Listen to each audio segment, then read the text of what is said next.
Ligi kuu soka imerejea katika mzunguko wa 26. Mashujaa Football Club watakuwa wenyeji katika uwanja wa CCM Lake Tanganyika mkoani Kigoma, wakikaribisha Young Africans, mabingwa wa kihistoria, siku ya tarehe 13 mwezi huu wa 6 mwaka 2026 majira ya saa 10:15 jioni. Mchezo huo ndio utakwenda kupigwa katika uwanja huo. Tunakwenda kuangazia mchezo huu katika upande wa kiufundi, jinsi gani ambavyo walimu wa timu zote mbili watakwenda kuelekea huu mchezo moja kwa moja. Naitwa Leopard John, sauti ya mvua. Niko hapa na mchambuzi Raymond ambaye atakwenda kukupatia uchambuzi uliotukuka kuelekea mchezo huu. Raymond, Young Africans kwa mara nyingine wakiwa katika ardhi ya ugenini dhidi ya Mashujaa Football Club.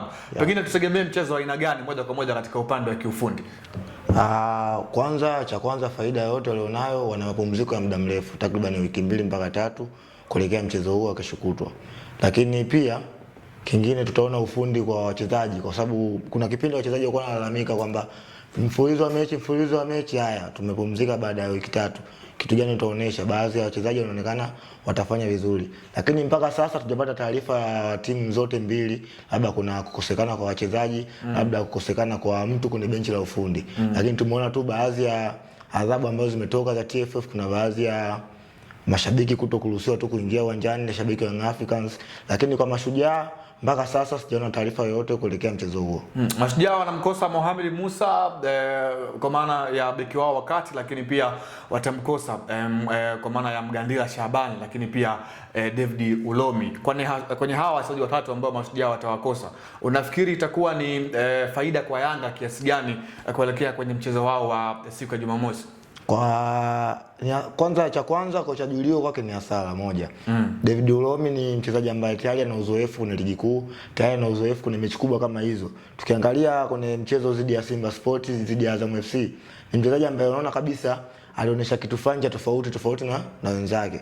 Lakini pia kumkosa Mgandila sio pengo kubwa sana zaidi ya Mohamed Musa, kwa sababu tangu Mashujaa mwache Abdul Malik Zakaria, pale nyuma pamekuwa na pishana nyingi, atuelewi naye anaanza naye anabaki. Tumeona kuna baadhi ya makosa yanafanywa ambayo Zakaria kipindi kile akiwepo, ambapo kabla kwenda Singida alikuwa anafanya clearance kubwa tofauti na wachezaji waliopo. Kwa hiyo mchezo wa Mashujaa dhidi ya Young Africans, kumkosa Mgandila, kumkosa Mohamed Musa ndo kitu ambacho Julio na hisi anajutia sana kumkosa, kwa sababu pale nyuma anakosekana Mohamed Musa, atacheza nani?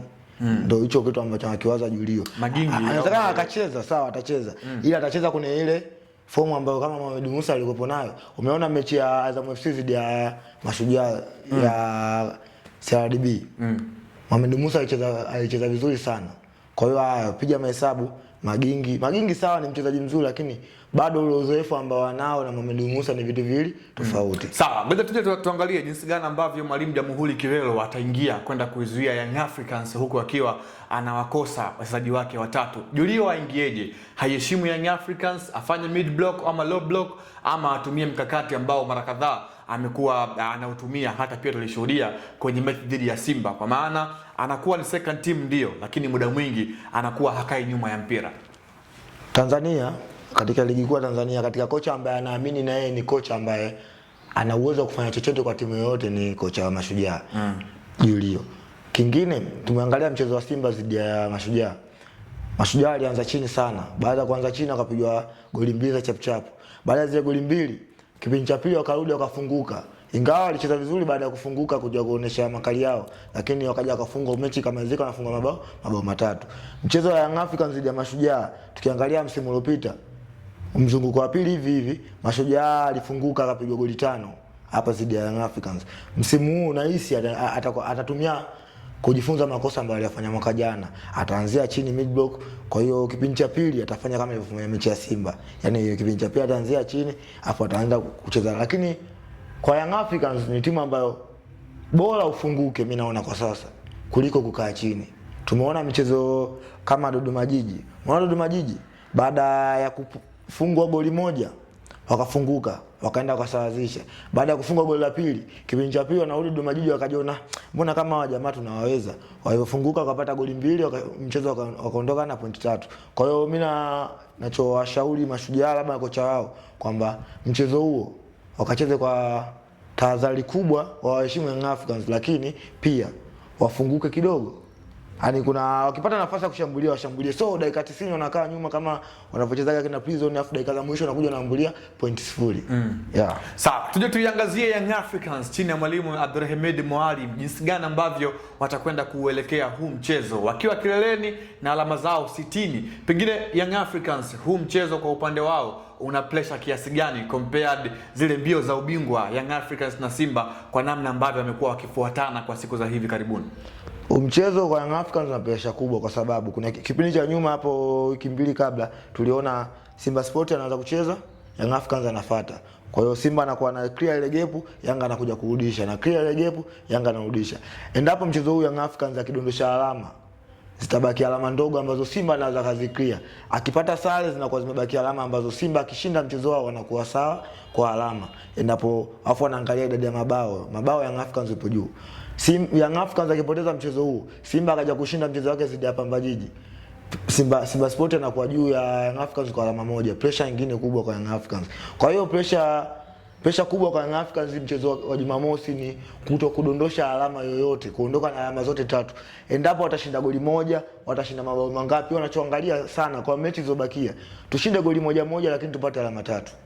Kuliko tunaenda kama Dodoma Jiji tunashinda mabao 2 lakini hatupati alama yote 3 au 1. Kwa hiyo pressure kubwa kwa Young Africans ni kupata alama 3, kudondosha alama yoyote kwa mechi zilizobakia mpaka sasa. Sawa, tumtegemea Abdul Mwalim akiingia katika mchezo huo kwa mfumo wa namna gani, pengine kwa aina ya wachezaji ambao Young Africans wamekuja nao mkoani Kigoma, wakimkosa Aulen Gilson Mali Adepo ambaye sio sehemu ya wachezaji ambao watakuwa sehemu ya mchezo huo siku ya Jumamosi.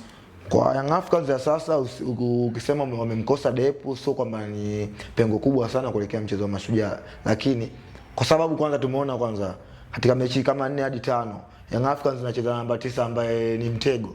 Yaani mnamkaba namba 9 anakuja anafunga nani? Alan Okelo. Tumeangalia mechi ya Dodoma Jiji, anakabwa Dube, anafunga Okelo. Tumeangalia mechi ya Tanzania Prisons Prison alifunga Depu. Kuna mechi ya Namungo Dube anatokea pembeni, Okelo anakuwa katikati, unamsahau Okelo ambaye anafunga mabao 2 kila baada ya mechi karibia 3 anafunga mabao 2.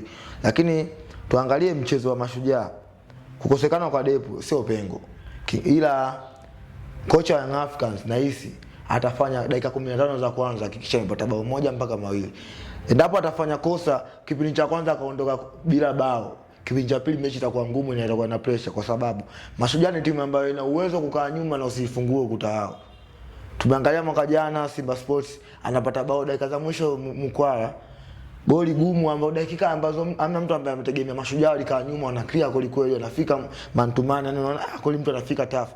Lakini kocha Young Africans msimu huu mchezo wa Jumamosi waangalie kipindi cha kwanza dakika 15 za mwanzoni au 20 za mwanzoni tupate mabao 2 au bao 1. Wakifanya hivyo mechi yote inakuwa rahisi kwa. Lakini endapo watamaliza kipindi cha kwanza bila kupata mabao au bila kupata bao hata moja, mechi itakuwa ngumu sana upande wao. Sawa, historia kwa maana ya rekodi imekuwa inambeba Young Africans. Kwenye mechi 5 zote alipokutana na Mashujaa Football Club amepata ushindi kwa 100%. Pengine hii inaashiria nini hasa kuelekea mchezo wa siku ya Jumamosi? Rekodi zimewekwa kwa ajili ya kuvunja. Tumeona rekodi nyingi zimevunjwa kwenye ligi hii NBC. Tumeona mchezo kati ya Young Africans dhidi ya Dodoma Jiji. Dodoma Jiji hakuwahi kupata alama yote dhidi ya Young Africans, tumeona. Lakini amevunja rekodi hiyo na ameweka rekodi mpya. Dodoma Jiji kuifunga Young Africans kwa mabao mengi mpaka sasa ligi kuu. Na hisia hakuna timu ambayo imepata mabao 3 kwa Young Africans mpaka sasa. Ameweka rekodi ambayo tunasubiri wengine labda wataivunja. Kwa hiyo rekodi zimewekwa kuvunjwa. Usichangae Mashujaa anaweza kupata alama 3 au kupata alama 1 dhidi ya Young Africans. Sawa, prediction yako kwa maana utabiri kuelekea mchezo huo, nani ambaye anampa nafasi kubwa? Young Africans ana nafasi kubwa kwa kushinda mchezo huo.